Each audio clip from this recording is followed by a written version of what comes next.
చేస్తారు. కేంద్రీయ విద్యాలయాలకు 5 ఎకరాలు సరిపోతుంది. అది ఓన్లీ డే స్కూల్, పొద్దున పోయి సాయంత్రం వచ్చేది. 2 ఎకరాల లోపల బిల్డింగ్ అవుతుంది, మిగతా 2 ఎకరాలు గ్రౌండ్ సరిపోతుంది. 5 రోజులు పెండింగ్ ఉన్నప్పుడు ఎక్కువ మంది ఎంప్లాయీస్ పిల్లలకి ఇస్తారు ప్రాధాన్యత. అందులో మొదటి ప్రాధాన్యత పత్రికా మిత్రులందరికీ నమస్కారం. 2 రోజుల క్రితం గౌరవ పార్లమెంటు సభ్యులు అరవింద్ గారు జగిత్యాల పట్టణానికి వస్తూ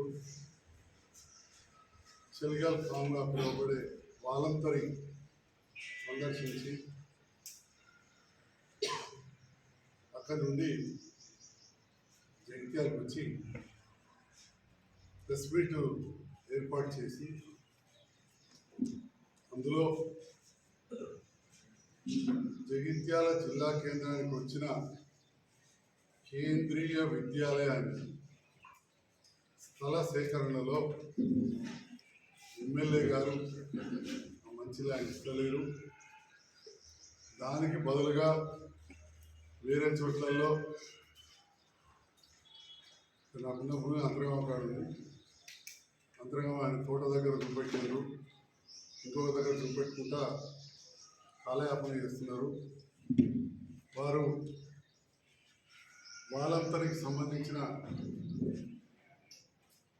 పెద్దలు అంటే అక్కడ మంత్రి గారి గురించి మాట్లాడుతూ సరిగ్గా చెప్పాలి, నేను మళ్ళీ ఏమన్నా అనాలి, మంత్రి గారికి నా మీద గ్యాప్ రావాలి అనే రకంగా మాట్లాడుతూ వచ్చారు. ఇంకా చాలా విషయాలు మాట్లాడేది కానీ వాటికి పెద్ద ప్రాధాన్యత లేదు. ఎందుకంటే అన్నిటికీ మూలం ఒకటే, సంజయ్ కుమార్ను జగిత్యాల ప్రజలు ఎమ్మెల్యే గెలిపించారు. ఆ ఎమ్మెల్యే అనే పదవిలో సంజయ్ కుమార్ ఉన్నారు. సంజయ్ కుమార్కు ఆ పదవి వచ్చినందుకు ఒకవైపు ఈర్ష్య, ఆ పదవిలో ఉన్న సందర్భంలో వివిధ రకాలుగా ఎక్కడ అవకాశం వస్తే అక్కడ నాకు మాట్లాడడం, వచ్చేసారన్నా ఈ పదవి ఆయనకు రాకుండా చూడాలి, వారి అనుచరులకు రావాలి అనే ఆలోచనతోటి నేను నిందలు వేయడం జరుగుతుంది. రకరకాల అపోహలు, దాంట్లో అన్ని వర్గాల వారు ఉన్నారు, అందరూ కూడా చూస్తున్నారు మీడియా. కానీ ప్రతిదానికి నేను స్పందించకుండా పనులే ప్రతిదానికి కూడా సమాధానం చెప్తే ఆ ప్రశ్నలకు పనులతోటే సమాధానం ఇవ్వాలి, జవాబు చెప్పాలి తప్ప ప్రెస్ మీట్లతోటి కాదు. మా మీడియా మిత్రులు ఎలాగో వివిధ అభివృద్ధి కార్యక్రమాలు చేసినప్పుడు మీరు ప్రసారం చేస్తూ ఉన్నారు, ప్రజలు చూస్తున్నారు. వచ్చే ఎలక్షన్లో అసలు నేను నిలబడనేది నా చేతి ఉండదు. నేను ఇప్పుడు కాంగ్రెస్ ప్రభుత్వంతో కలిసి పనిచేస్తున్నా, సభ్యత్వం తీసుకోలేదు. తీసుకుంటే అప్పుడు పార్టీ ఇస్తే అప్పుడు నాకు ఇష్టమైతే ఆలోచిస్తాను. కానీ ఇప్పటి నుంచే ఎన్నో నిందలు అపవాదులు చేయడం అందరూ కూడా ప్రజలు గమనిస్తున్నారు. దాంట్లో ప్రధానంగా కేంద్రీయ విద్యాలయానికి అడ్డం పడ్డారని చెప్పి అరవింద్ గారు మాట్లాడడం అనేది పచ్చి అబద్ధం. నేను తీవ్రంగా ఖండిస్తాను. రెండవది, ఉత్తమ్ కుమార్ రెడ్డి గారికి నాకు మధ్యలో అంటే వారికి మధ్యలో నేనేదో అనాలని చూస్తున్నానంటే వారిని స్థలం రావడం ఆ డిపార్ట్మెంట్కి సంబంధించిన అధికారులు లేట్ చేస్తున్నారు. నేను ఉత్తమ్ కుమార్ రెడ్డి గారికి, గౌరవ మంత్రి గారికి కేంద్రీయ విద్యాలయంకు, ఇంటిగ్రేటెడ్ స్కూల్కు, జగిత్యాల పట్టణం నడిబొడ్డులో ఉన్న గ్రౌండ్ అలా మినీ స్టేడియం కట్టి పాడుపాడైపోయింది. పెద్దది ఒక 10 ఎకరాలలో స్టేడియం శాంక్షన్ కావాలి, ల్యాండ్ ఇవ్వండి. ఎందుకంటే కరీంనగర్ నుంచి నిజామాబాద్ పోయే జాతీయ రహదారి రోడ్డు దగ్గర ఉంది. జగిత్యాల దాదాపు అక్కడ దాకా పోయింది. ఒకప్పుడు జగిత్యాల చివరనే గ్రౌండ్ ఉంటుండే, ఊరవతలనట్టే ఉంటుంది. అట్లనే రోడ్ సైడే ఉంది. ఇవాళ రేపు బండ్లు అన్నీ కూడా అయినాయి. జిల్లాకు కేంద్రంకు నడిపొడ్డు ఉంటుందని చెప్పి 11/2025లో గౌరవ మంత్రి ఉత్తమ్ కుమార్ రెడ్డి గారికి నేను లెటర్ రాశాను. దయచేసి నేను ఈ లెటర్లు కూడా ఎంపీ అరవింద్ గారికి నేను వాట్సాప్లో కూడా పెడతాను, వారు చూసుకోవచ్చు. ఇది నా సంతకం కాకుండా అందులో ఉత్తమ్ కుమార్ రెడ్డి గారు ప్రిన్సిపల్ సెక్రటరీకి రాసిన సంతకం లేకుండా వారు ఫారెన్సిక్ పంపిస్తారో తెలుసుకోవాలి. అంటే ముందే మంజూరైన ఇంటిగ్రేటెడ్ స్కూల్ విషయంలో ఇక్కడ కలెక్టర్ గారి ద్వారా, ఎందుకంటే ఏదైనా ప్రాపర్ ఛానల్ పోవాలి, కలెక్టర్ గారి ద్వారా పంపిస్తే రాహుల్ బొజ్జా గారు అప్పుడు ప్రిన్సిపల్ సెక్రటరీ రిపోర్ట్ తెప్పించుకొని ఇంజనీరింగ్ చీఫ్ క్యాట్ అంటే కమాండర్ డెవలప్మెంట్ అంటారు, అదేవిధంగా డైరెక్టర్ జనరల్ వాలంతర్ అనేది ఒక డిఫరెంట్ సంస్థ, water and land management and research institute. దీనికి డైరెక్టర్ జనరల్ వాళ్ళ రిపోర్ట్ల ప్రకారం అది అవసరం ఉన్నది మేము ఇయ్యమని చెప్పి రాశారు. వాస్తవానికి ఇప్పుడు అక్కడ పని ఎక్కువ జరుగుతలేదు, మనకు తెలుసు. ఒకప్పుడు వాలంతరీ అనేది అక్కడ ట్రాక్టర్ నేర్పిస్తారు, దునిపించడం నేర్పిస్తారు, విత్తనాలు నేర్పిస్తారు, రైతులకు ఎన్నో కార్యక్రమాలు ఉండేవి. కొన్ని దశాబ్దాలు అంటే 20-30 ఏళ్ళ పెద్ద పని జరుగుతలేదు. అందుకనే అప్పుడు వ్యవసాయ మార్కెట్కి ఇచ్చారు. నేను కూడా ఎమ్మెల్యే అయిన తర్వాత 10 ఎకరాలు మళ్ళీ వ్యవసాయ మార్కెట్ తెప్పించిన, బ్రహ్మాండంగా డెవలప్ చేసినాం. ఇప్పుడు దాదాపు 80 ఎకరాలు ఉన్నది. ఒక 40 ఎకరాలు 25 ఎకరాలు ఇంటిగ్రేటెడ్ స్కూల్ మంజూరై, టెండర్ అయి, అగ్రిమెంట్ అయి, ఏజెన్సీ రెడీ ఉంది. కేంద్రీయ విద్యాలయానికి ఇంకా కాంట్రాక్టర్ కూడా తెలియదు, కానీ ఇంటిగ్రేటెడ్ స్కూల్ మొత్తం రెడీ ఉంది. అదేవిధంగా స్టేడియం ఎప్పుడంటే అప్పుడు శాంక్షన్ చేస్తా అని చెప్పి మంత్రి గారు కలెక్టర్కి రాసిన లెటర్స్ ఉన్నాయి. అదేవిధంగా హైదరాబాద్ క్రికెట్ అసోసియేషన్ ఈ మధ్య కాలంలో జగన్మోహన్ రావు గారి మీద కేసు అయిన తర్వాత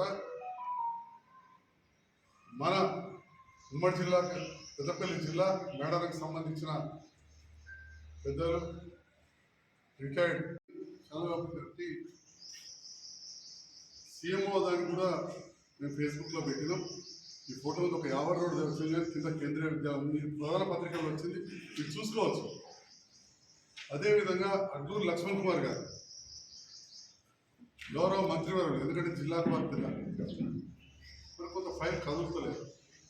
మీరు కూడా ఉత్తమ్ కుమార్ రెడ్డి గారు బిజీ ఉంటున్నారు, మీరు పైన కలవట్లేదు. మీరు సహచర క్యాబినెట్ సభ్యులు.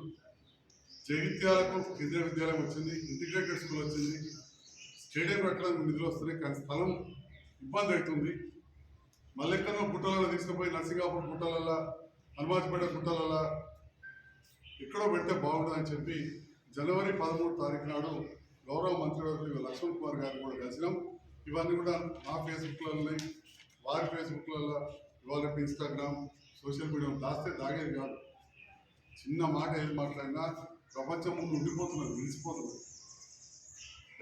ఈ రకంగా నేను జగిత్యాల ప్రజలకు అభివృద్ధి కోసం ప్రభుత్వంతో కలిసి పనిచేసుకుంటూ కార్యక్రమాలు చేస్తూ ప్రాపర్ ఎవిడెన్స్, ఏదో తూతు మాత్రంగా కూడా కాదు.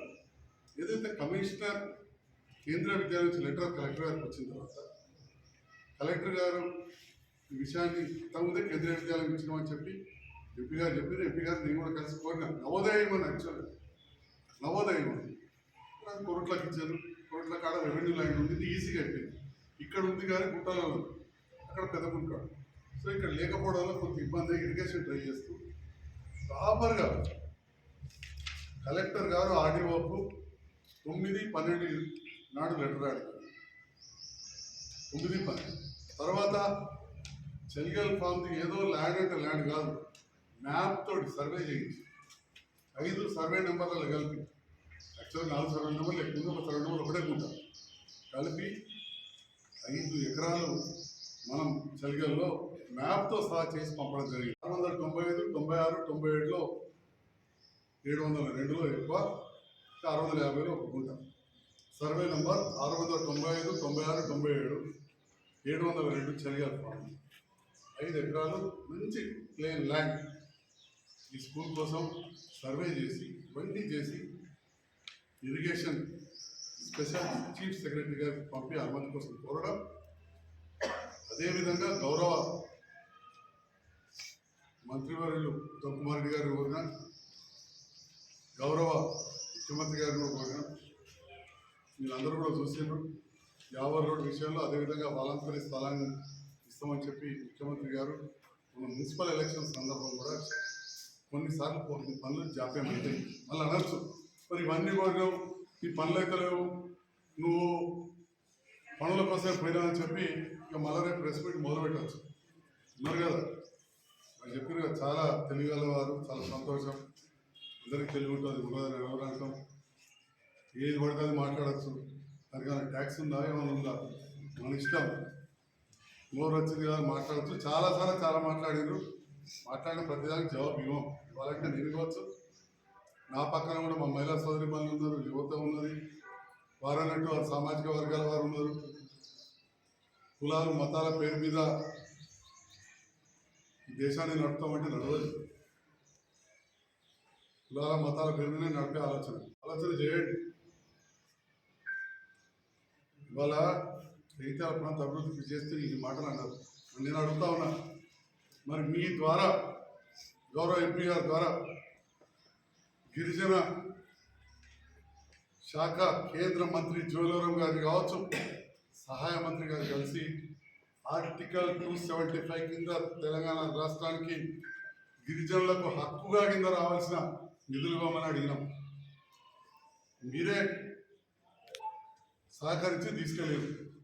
మీరు అన్నారు నా కింద ఏడుగురు పనిచేస్తారు. కింద కాదు, మీరు పార్లమెంట్ సభ్యులు, మేము శాసనసభ్యులు, మీతో కలిసి పని చేస్తాం. నా కింద అన్నారు, ఓకే, మీరు పెద్దవి, మీరు ఏదైనా మాట్లాడతారు. మీరు ఆవేశపరులో లేకపోతే మీరు ఏదన్నా నడుతుంది అనుకుంటారో అది వారి ఇష్టం. వారి విజ్ఞత వదిలేస్తున్నారు. వారు కించపరిచే విధంగా మాట్లాడిన విజ్ఞత వదిలేస్తాం. ఏకవచనంతో మాట్లాడిన విజ్ఞత వదిలేస్తాం. మీ ముఖ్యమంత్రికి చదువు రాదు, నాకు చదువు బాధతో మాట్లాడేది, వారి విజ్ఞప్తి వదిలేస్తాం. అంతేగాని నా ముఖ్యమంత్రి అన్నది ఈ ప్రధానమంత్రికి చదువు వస్తుందా, ఛాయాముకుంటున్నా నేను అన్న.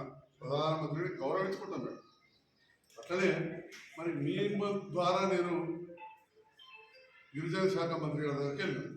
స్వయాన రాయకల్కి వచ్చినప్పుడు మొదటి టర్మ్లో బీజేపీ ప్రభుత్వం వచ్చినప్పుడు మీరు ఎంపీగా లేరు, ఇంకా అక్కడ మాటిచ్చారు.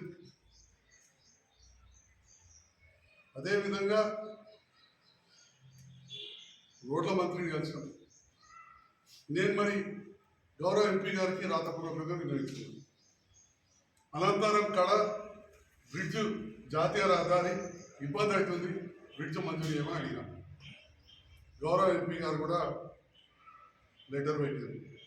అధికారులు తిరస్కరించారు. బైపాస్ రోడ్ అవుతుంది అయినాక బైపాస్ రోడ్ ఎన్నడు కావాలి మాకు తెలియదా? జాతీయ రహదారి కరీంనగర్దే దిక్కు దివాణం లేదు, కరీంనగర్దే దిక్కు దివాణం లేదు.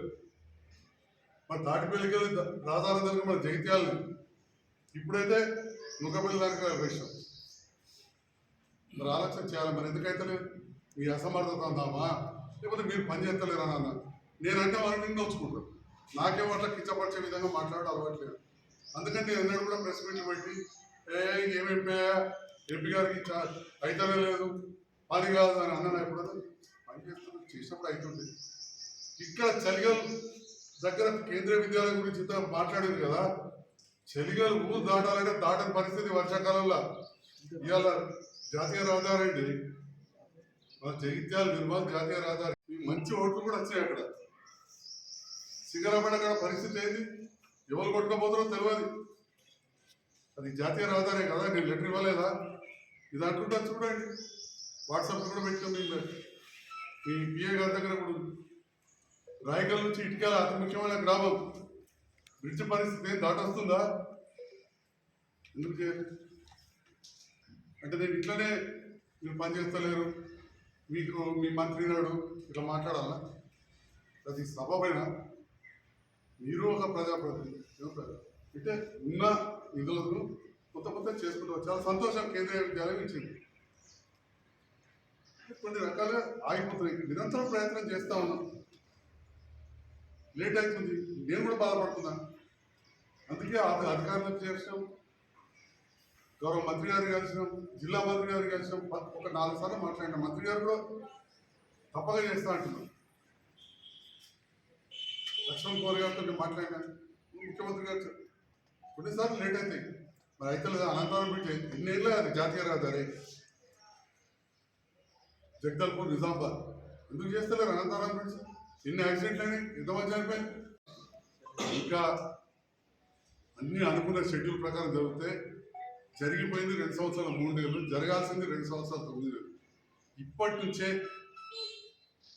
మనం ఇలాంటి రాజకీయాలే కావచ్చు, ఒకరి మధ్యలో ఒకరికి మనస్పర్ధలు వచ్చే విధంగా మాటలు కావచ్చు జరగకుండా మన ప్రాంత అభివృద్ధికి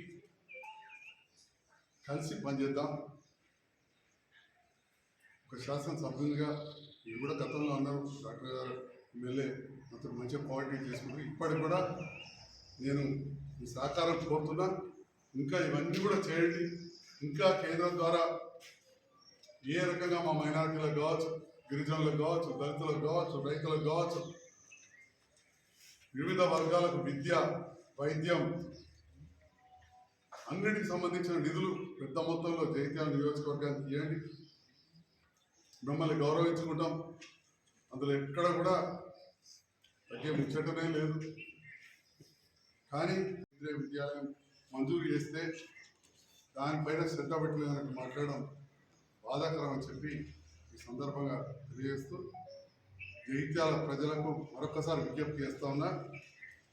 మీరు గెలిపించిన మీ సంజయ్ కుమార్ 1,04,000 ఓట్లు ఇంతవరకు ఎవ్వరికి కూడా జగిత్యాల ప్రజలు ఏది నియోజకవర్గంలో 1,04,000, 1,03,000 పైన ఓట్లు 4,000 ఓట్లు వేసి మీరు గెలిపించిన నేను ప్రజల కోసం పనిచేస్తున్న సందర్భంలో రెండవసారి కూడా టీఆర్ఎస్ పార్టీకి వ్యతిరేక భావనలు ఉన్నా కానీ ఇప్పుడు చెప్పిన బీజేపీ అభ్యర్థి కంటే దాదాపు 30,000 ఓట్ల పైన నాకు మెజార్టీ ఇచ్చారు, గెలిపించారు. అన్ని వర్గాల వారు, అన్ని ప్రాంతాల వారు, అన్ని మతాల వారు ఓటేసి గెలిపించారు. నేను నిరంతరం పనిచేయడానికి సిద్ధంగా ఉన్నా. ఎలక్షన్లప్పుడు పనిచేయకపోతే ప్రజలే తీర్పిస్తారు, లేదా ఆ పార్టీ ముందే పక్కన పెడతారు. దానికోసమే రాజకీయాలకు రాలే, ప్రజలకు సేవడానికి వచ్చినాం. ఒక్కటి మాత్రం మేము మీడియా ద్వారా గుర్తించాలి. వివిధ రాజకీయ నాయకులు గల్లీ నుంచి మరి ఈ స్థాయి వరకు అంటారు అనుకోలేదు. ఎక్కడ ఏదో ఒక నింద వేయాలి, క్యారెక్టర్ అసోసియేషన్ వ్యక్తిగతంగా నింద వేయాలనే ఆలోచనతో ఉన్నారు. నిన్న వారు మాట్లాడిన మాటల్లో ఒక విషయం స్పష్టమైంది. భోగ శ్రావణి గారు రాజీనామా చేసేనాడు ఏదో మొత్తం నేనేదో ఒక రకరకాలుగా ఒక దొరలాగా, భూస్వామిలాగా, నియంతలాగా చేసిన అని చెప్పి బాధతోటి రాత్రి రాజీనామా చేశారు. కానీ 3 నుంచి 6 నెలల మధ్యలో చర్చలు జరిగినాయి. వెనుక ముందు 3 నుంచి 6 నెలల తర్వాత నిర్ణయం తీసుకుందని చెప్పారు. ఆ రాజీనామా చేసినాడు కూడా నేను చిన్న పిల్లలను చూసుకుంటాను, నన్ను కవిత మేడం దగ్గరికి ఓడిస్తలేదని చెప్పాను అన్నారు. కవిత మేడంకు అరవింద్ గారికి ఎలాంటి సంబంధాలు ఉంటాయో మనం అందరం తెలుసు. నేను అంటే అక్కడ కవిత మేడం దగ్గరికి మంచిగా ఉందా అని చెప్పేసి, కానీ జరిగింది అంతా 3 నుంచి 6 నెలల మధ్యలో వారిద్దరి మధ్యలో సంభాషణలు చర్చలు. నేను అరవింద్ గారే చెప్పారు, ఇలా మీడియా ఉంది. ఒక్కసారి నోట్లకెళ్ళి ఒక మాట వచ్చిందంటే ప్రపంచం ఉన్నట్టే, అది చెప్పేస్తే చెరగదు. అంటే ఈ రకంగా ఆనాడు భోగ శ్రావణి గారి నుంచి మొదలు పెడితే ప్రతి వారు కూడా చాలామంది